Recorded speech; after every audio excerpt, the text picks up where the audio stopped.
Thanks for tuning into my new show, Get U.S. Market Ready with Italian Wine People. I'm Steve Raye, author of the book, How to Get U.S. Market Ready. And in my previous podcast, I shared some of the lessons I've learned from 30 years in the wine and spirits business, helping brands enter and grow in the U.S. market. This series will be dedicated to the personalities who have been working in the Italian wine sector in the U.S., their experiences, challenges, and personal stories. I'll uncover the roads that they walked, shedding light on current trends, business strategies, and their unique brands. So, thanks for listening in, and let's get to the interview.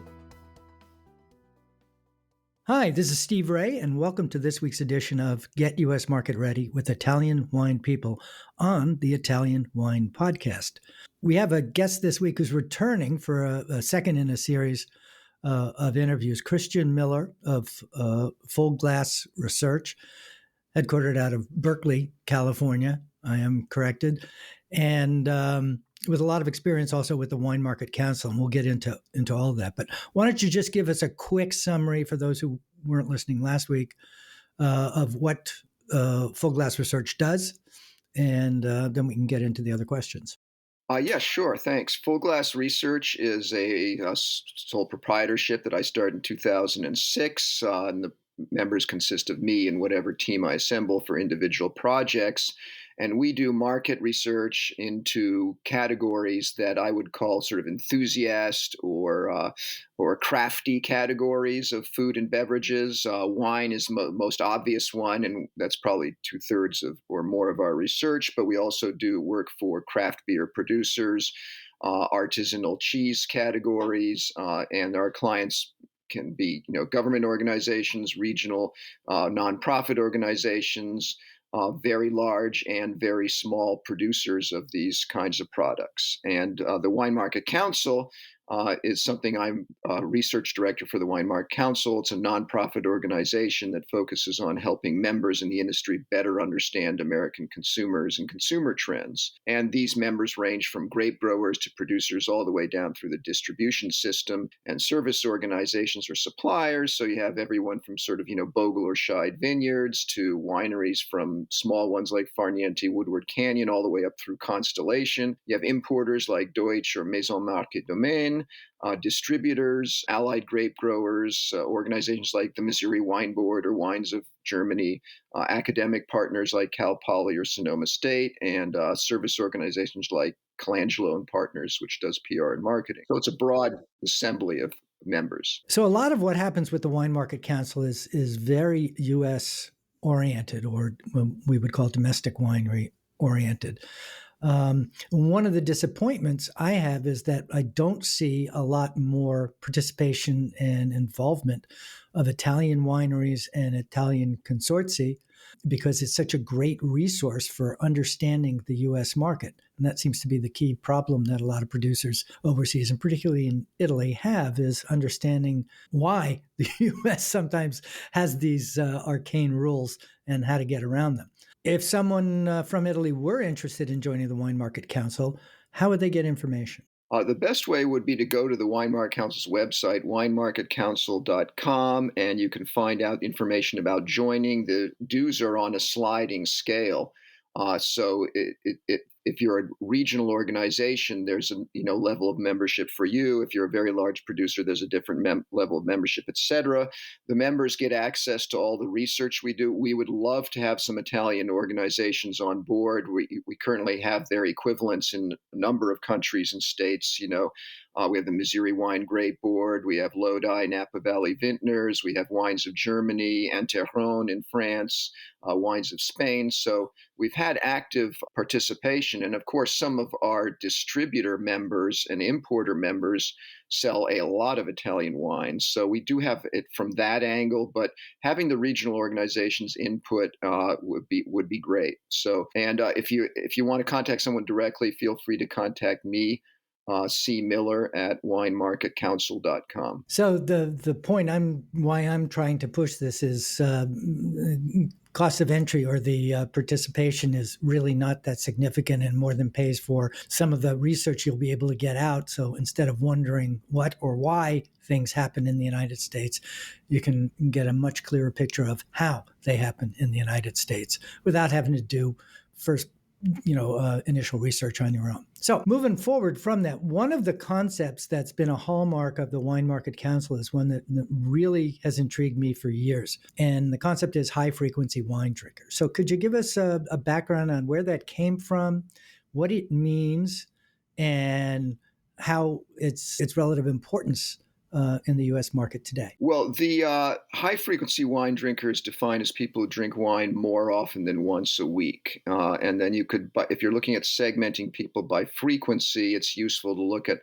high frequency wine drinkers, people who drink wine on average about once a week, and less frequent or what we call marginal wine consumers. And currently, high frequency wine consumers are 10% of the legal drinking age adults. The once a weekers are about 6%, marginals are 13%, non-wine drinkers are 29%, and very infrequent consumers 10%. People who abstain altogether from alcohol are 31% of the legal drinking age adults in the US, which is something that always kind of surprises Europeans, I'm sure. What makes the high frequency and the once a weekers so important, and we'll just sort of collectively refer to them as core wine consumers, is that they drink the majority of wine, over 80%. And if you look at high frequency consumers who are high-end consumers, they drink the vast majority of wine, over 90% of the wine over $20 a bottle, which is very important to many small producers and importers. So that's something to keep in mind when you're looking at survey results in the news or business press too. Which wine drinkers are in the survey, because it makes a big difference in terms of the results. And I would comment on this, that a lot of the research that we get and see that is publicly available is the U.S. market as a whole. It doesn't segment out this one particular group. And for most of the people that I work with in Italy and in other countries, it's the high frequency drinkers that we really want to focus on, but nobody is really doing anything like it. So we're going to talk a little bit about that and what we know about high frequency wine drinkers pre-COVID and in COVID. So back to you, Christian. And yeah, I mean, it's a very good point. And I think particularly you want to look at that issue when you see people reporting on surveys or what consumers are doing or thinking, because if the person just includes all wine drinkers in the survey, you'll get one thing, and if you're looking at core wine consumers, it'll be a whole different story. A good example of this is the impact of region or appellations. You see occasionally articles that say, well, American wine consumers don't know anything except Napa, and maybe some of them know Sonoma and Bordeaux and Chianti. Well, yes, if you ask everyone who puts a glass of wine in their mouth a few times a year, that question, that's probably true. But if you're looking at the people who actually buy the vast majority of wine in the U.S., they typically know anywhere from, they're typically quite familiar with anything from 4 to 12 appellations, and they're aware of a lot more. And these can be down to fairly small appellations in terms of, people, high frequency wine drinkers, a large chunk of them will distinguish between Russian River versus Napa Valley when it comes to a Pinot Noir, or they'll be familiar with, at least 4 or 5 high-end Italian red appellations, Barolo, Brunello, et cetera, and then as well as include Chianti and Montepulciano and a few others. And these will make a difference. Which region, we've done controlled tests of this, and which region appears on the front label is going to shift the price perception and the purchase interest of anywhere from 5 to 25% of the core wine consumers, encountering that label in the store. Elaborate on that. So it will shift them. Can you be more specific without? Well, for example, we did a controlled test of appellations a while back for Sonoma County when they were looking at whether to go ahead with conjunctive labeling or not. And what we found was that for appellations that are known for certain things, like Russian River for Pinot Noir, for example, Alexander Valley for Cabernet, from about 5 to 15% of the core wine consumers that saw the more famous appellation versus another one, or a generic Sonoma County alone on the label, found increased their price perception of the wine, what they thought the likely price of the wine would be, by $5 to even $10 in terms of which price segment they think it would fall into, because this was an unknown kind of random label assignment. Similarly, their purchase interest would typically 5 to 15% of them would shift upwards from somewhat likely to very likely, or undecided to somewhat likely. So it's not everyone, but it certainly is a significant enough to make a difference in the likelihood of purchase and the perception of the quality of the wine. Okay, so thinking about the Italian side of things, Sicily has emerged as a real thing on everybody's radar screen. There's probably a 30-year trend in the making, but it's just recently with Negro Amaro and some of the volcanic wines. But the Sicilia, as it's called, DOC, is getting a little bit active. But in my mind, that's where Sicily's a region where they could really benefit from this. I would think Valpolicella would be in the same boat, and the whole Chianti Classico, the two different DOCs. There's a lot of opportunity for Italian wines to really probe and understand the high end and support these smaller production brands that sell for higher prices. And those are the ones that I get involved in, Vin Italy gets involved in, Wine to Wine, and all of the other things that CB Kim is involved in. So I think it's, well, I guess I'm preaching to the choir here, but yeah, you guys ought to join. So Yeah, and there's a lot to be learned about that. If you're marketing wines of Sicily, for example, what are the key sort of 2 or 3 things that could be distilled down to just a few statements or phrases that really distinguish, that make Sicily different and worthy of purchasing or trying. And it's a little bit tricky because you've got several layers, I perceive, in Sicilian wines, appellations, or rather appeal, I should say. You've got sort of this whole Mount Etna kind of volcanic soil, higher end artisanal, quasi natural group, very hot among the, sommeliers and kind of wine geek community, probably practically unknown to the vast majority of wine consumers, and even the majority of core wine or high frequency wine consumers. Then you've got these, sort of Sicilian varietals that are showing up, anywhere from $8 to $15, very high value for the money wines. And that's sort of a little bit easier to comprehend, although Nero d'Avola and some of the varieties are not that familiar. I don't see that as people are much more willing to try new wines now than they used to be. So I don't see that as a major hurdle. I would suspect, I have not done any specific research on Sicily, I would suspect Sicily's image is quite closely tied to the Italian wine image in general, which is very positive, actually. Maybe it's even sort of a distilled version of Italian stereotypes. I don't know, but Italy is like one of the default categories for wine choices.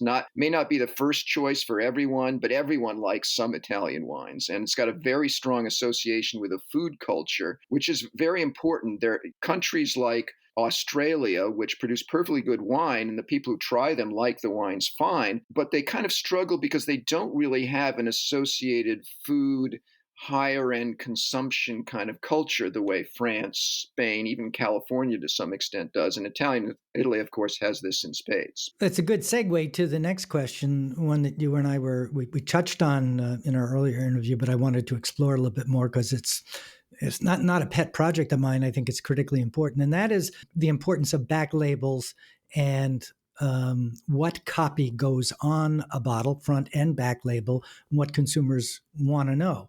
I think my personal feeling from the analysis I've done in some presentations is generally wineries do a pretty poor job of leveraging the potential power of the back label. Can you comment on that and base that on some of the research that you've done? Yeah, I'm 100% on board with the usefulness of back labels. And for starters, people are obviously, the front label is very powerful. It's some people's, basically most wineries' only form of advertising in a sense, and if you're in off-premise distribution, you really need to consider your front labels carefully, test them if possible on real consumers and so on. But the back label has kind of a unique role in that it helps people decide if they get to the point of picking up the bottle, which is, of course, the first battle. That's the front label's role. But it helps them decide if they turn it around and have some interesting information. And the back label, in my opinion, functions as a reinforcer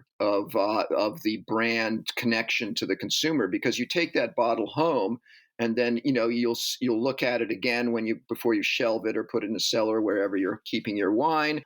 It'll sit on the table when you open it. You might, who knows, you may read it one more time on the way out to the recycle bin. So that's a lot of impressions. And the sad thing is, a lot of back label content is wasted, in my opinion. It contains things that people don't need to know, or things that they might like to know, but it's too generic. It doesn't really distinguish the wine from hundreds of other wines. I see in terms of food pairings, commonly people will say goes well with game. Well, I don't know. It's a very small percentage of Americans who are eating game. So, Christian, I don't know if I mentioned to you the last time, but I don't know if it's a donkey, it's a mule, or a jackass. One of those three things is a popular meat in northern Italy, particularly Bologna and Verona.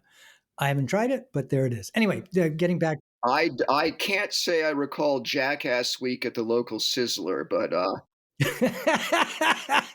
So anyway, I guess the way I phrase it to a lot of people is, and I don't have any research to base this on, it's just a theory based on watching people for many, many years, is people really want to know two things when they're looking at a bottle of wine. What does it taste like in words that I understand? Like, I'm not talking about sauteed gooseberries with a hint of apple blossom. And secondly, is it going to go with what I'm having for dinner tonight? And generally, as I said, we're not having venison, but will it go with this chicken dish or that, so forth? So you need to explain it in a way that gives them direction, but also freedom to try different pairings. But what do you think? well, you're not wrong on this, and we've got some research to back that up. At the Wine Market Council in 2020, we did an extensive study of what you might call wine communications and information. What do consumers, how do they look for information, and what do they actually want in terms of information to make a decision on buying a wine? This is mission critical stuff, right? It is. Yeah. And the most basic desired information is indeed flavor. What does the wine taste like? Especially dryness versus sweetness, and people forget this all the time.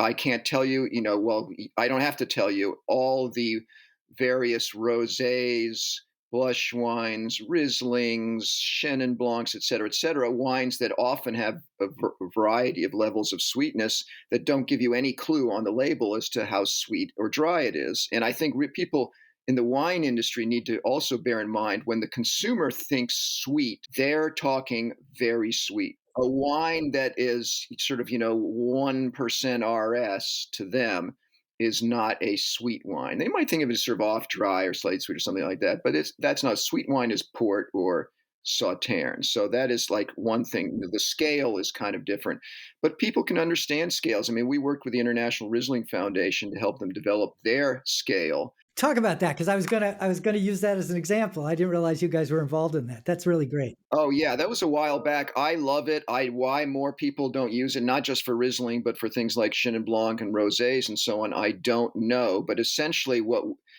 we did, it was twofold. One was track was basically assessing, okay, what levels of sugar are perceived as sweet, and what kind of acid adjustment should they recommend? Because of course, a very high acid wine that is somewhat sweet will appear to many people drier. That was kind of the technical side. Our side was the consumer side. And essentially what we did was come up with a whole list of possible descriptions of, like, dessert, sweet, very sweet, semi-sweet, off-dry, et cetera, et cetera. We tested all those words, and we selected out the 4 or 5 that consistently ranked in a orderly fashion from the driest to the sweetest, with very low standard deviation. So we could be confident that, if you said Those are the right words. Yeah. dry versus, semi-sweet or whatever the case may be, those would be distinguishable and obvious to a large number of people. And it's like a 4-point, 5-point scale, and you put it on the back of the wine, and it tells the people that information. So Yeah, and answers that third question is about sweet or dry. And I think the other factor that comes in here is I find American wines, particularly California wines in the $10 to $15 range, tend to be sweeter than the dry wines produced, maybe even from the same varietals from other countries. I think it's a stylistic thing. It could well be, and I'd also add, of course, the warmer it gets and the riper the grape gets, the more and the lower the acid, the more sweet it kind of appears. But I do want to go on to like the next piece of flavor that people really want to know is body or intensity. Is it a full-bodied, rich, intense kind of wine, or is it a light, lighter? Is it less full-bodied? Is it light? Is it easier to drink, things like that. That kind of, it's a trickier scale to talk about, but it is the next most frequently requested in our survey type of information. After that, everyone wants to know what it tastes like, but then you're into some really tricky stuff. Like you say, gooseberries, if you've never had a gooseberry, gooseberries means nothing to you, even if literally, the same volatile molecule that's in gooseberries causes the same is in certain grapes. Pyrazines are you can encounter in a variety of fruits and vegetables. So they do literally taste like that. But if the person hasn't tasted or isn't familiar with that particular fruit, it's not going to do them much good at all. So I admit that part is tricky, but if you can pull it off in a way that is kind of easily conveys, it's a full-bodied, intense, dry, red with I don't know, that is with a jammy character or something like that. Something that a lot of people can relate to. After that, the next piece of information is where the wine is from and or the variety is critical, but that's often front label stuff. And after that, it's really a jumble of, what are appropriate occasions, what are food pairings, what info about the brand or winery or winemakers, how it is made. Now, stuff very few people care about except high frequency, high involvement wine people, wine geeks, so to speak. How it was grown in terms of the vineyard details, the soil, the weather, nutritional information, details of the barrel aging like length, type of barrel, etc., pH or acidity levels, for God's sake. Very few people need to know that stuff or even care about it.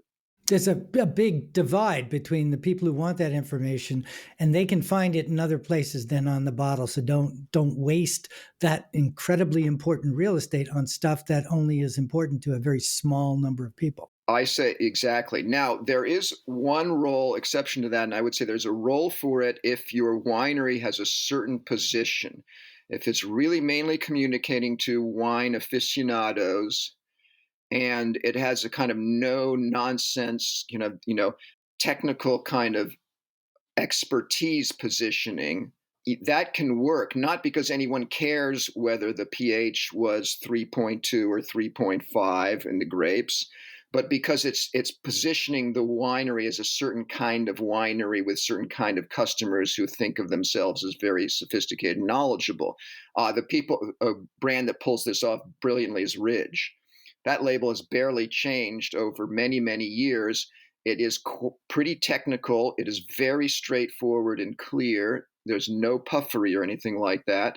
And for the Ridge types of consumers, that probably works quite well. But for the majority of wine consumers, it doesn't really do much. So that's a case where it's an exception to the rule. And it works very well. How do you distinguish? It comes back to how do you distinguish an individual winery or wine type or wine region? It has to be different. Everyone is a small producer. Everyone's a family winery. Everyone picks the best grapes. Everyone handcrafts their wine, etc. Especially in Italy. Those just don't set you apart at all anymore.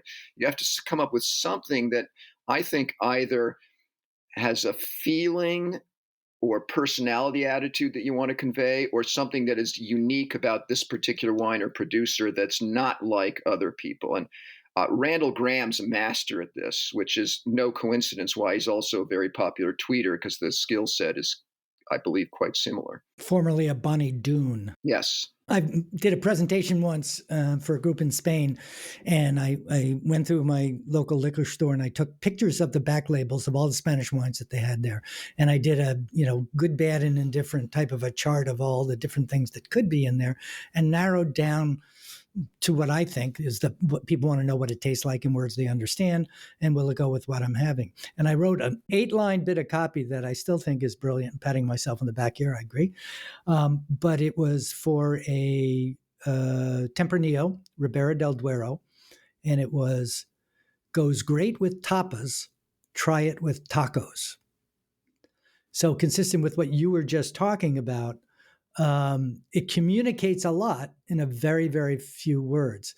The key piece of that thing is you have to be an English speaker, native English speaker, to be able to, and American, to understand American culture, to be able to write that. It's going to be very hard to do that from Palermo, I think. I don't know.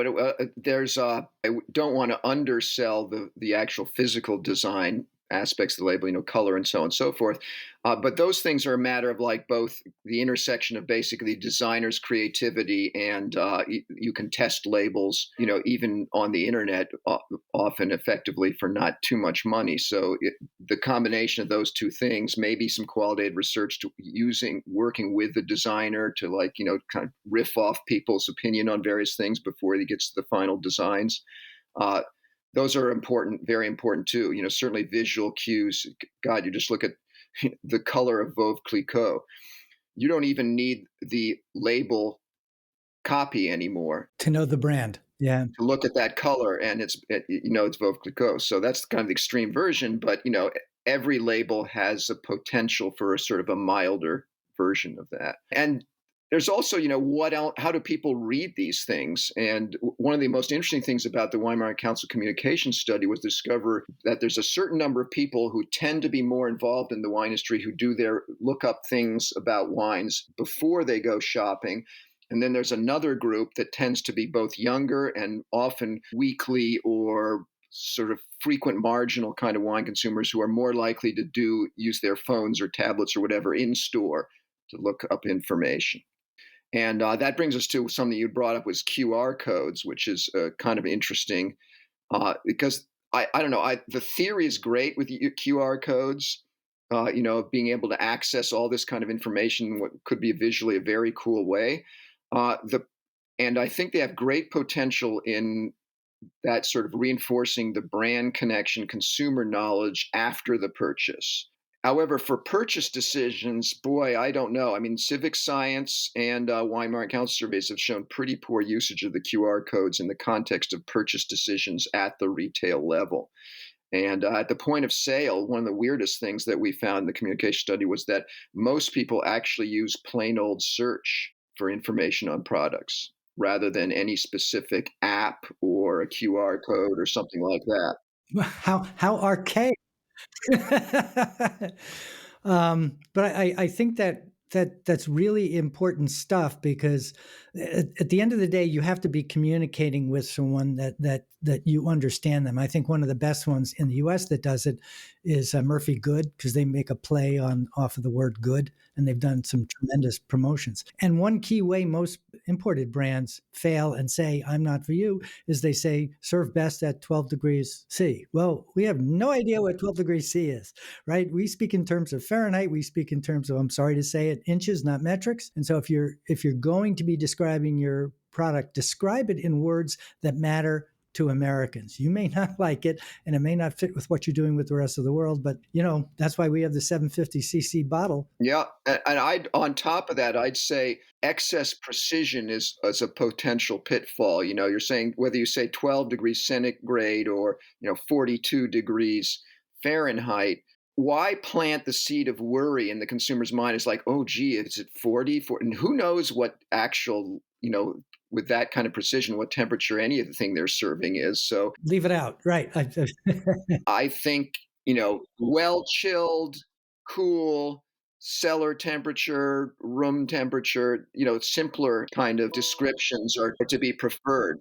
And it's the same thing applies to what you were talking about with food pairings. You make the food pairing too precise and all you're doing is raising the notion that like, well, what if I don't? And And this is what makes me kind of nervous about food pairings in general. The science behind it is really shaky.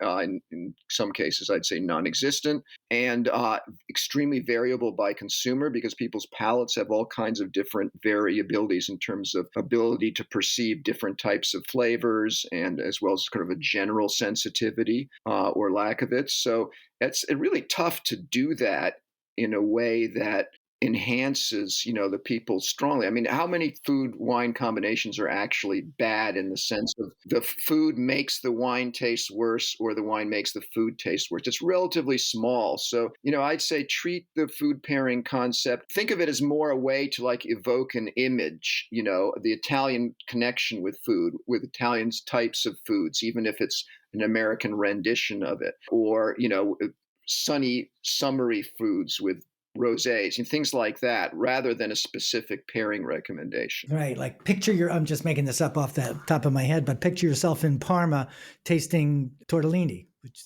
that's the area that they're from. That kind of captures the image, a little bit of the imagery of Italy, and the whole. I think the concept of imported wines, part of it is you want to transport. You can't bring them to the winery, but you can bring the winery to them. How do you transport their minds to feeling that they're making this journey to this special place that they probably will never ever get to travel to? So you kind of can bring it closer.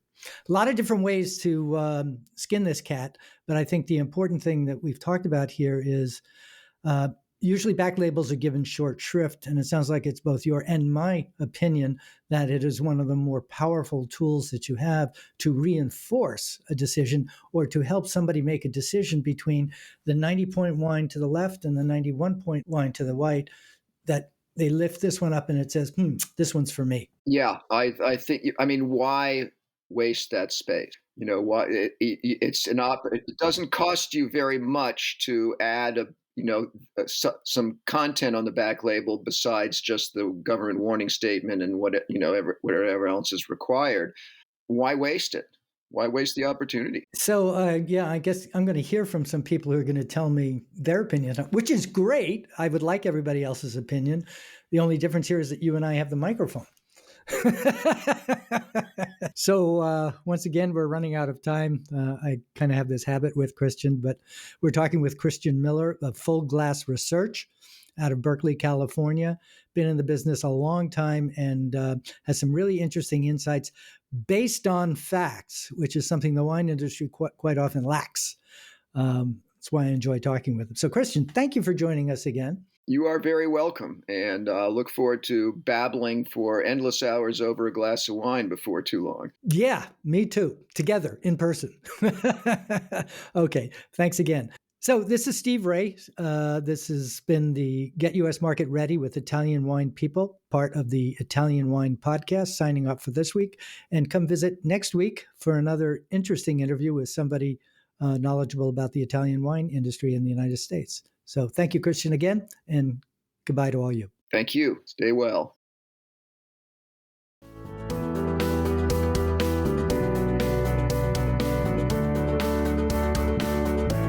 This is Steve Raye. Thanks again for listening on behalf of the Italian Wine Podcast.